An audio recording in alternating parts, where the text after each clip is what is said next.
আসসালামু আলাইকুম। আবারও চলেছি আমরা নদীর ধারে, জঙ্গলের মধ্যে। টিঙ্কুদা, টিঙ্কুদা কিছু বলো।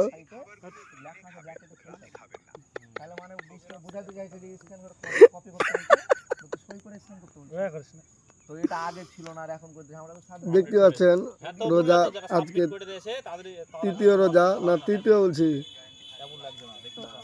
হ্যাঁ তৃতীয়ই তো, দ্বিতীয় হলো তৃতীয় রোজা আজকে আর কি। আমরা এই যে এই জঙ্গলের কাছে ঘুরছি আর কি। ভাই কিছু বুঝবে নাকি? সব রোজাকেরা মনুয়ারা, কেউ কিছু বলে সুমন ভাই কিছু দিতে বলে।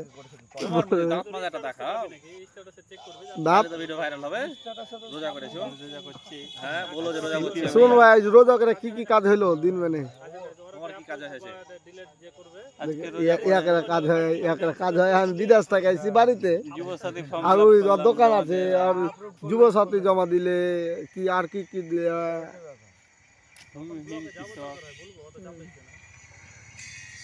শোন টিঙ্কু ভাইকে কিছু বলতে বল।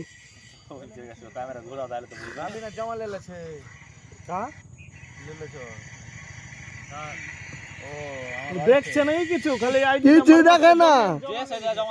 এক বছর এক মাসই ছিল, কম ছিল। হ্যাঁ ঠিকই আছে, করে দিয়ে দিলা তো। এক মাস হইতে ঠিক হয়ে যাবে।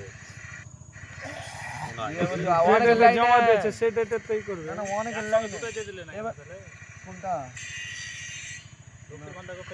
লক্ষ্মীর ভান্ডার দেওয়া যাবে না, ওটা প্রচুর আছে।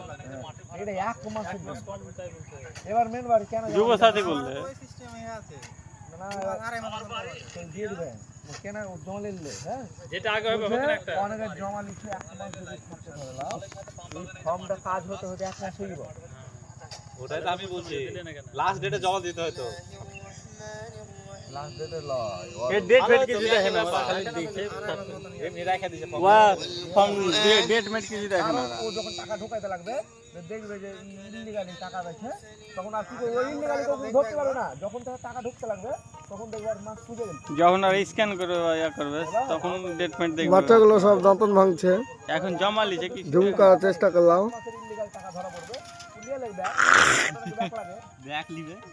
হ্যাঁ ব্যাকলে না না ব্যাকলে এক মাস যদি ইলিগালি তুই সরকারি কোনো ভাতা লিস, ওটার মানে সুদ সমেত ব্যাকলি। এই রমজান মাসে তো আমরা বাইরে রেখেছে ধরা পড়লে অনেক ধরা পড়লে, কিন্তু এমন সময় আসে যে ধরা পড়ে যায় তো এই হয়ে যায়। এবার এক মাস পরে তোর বয়স পুজো এসে না, না এটা লয় যারা ইনলিগাল লিয়ে থেছে কোনোদিন যদি ধরা পড়ে ইনলিগাল অনেকে ধরা পড়লেও তো ওটা ব্যাক লাগবে সুদ সমেত।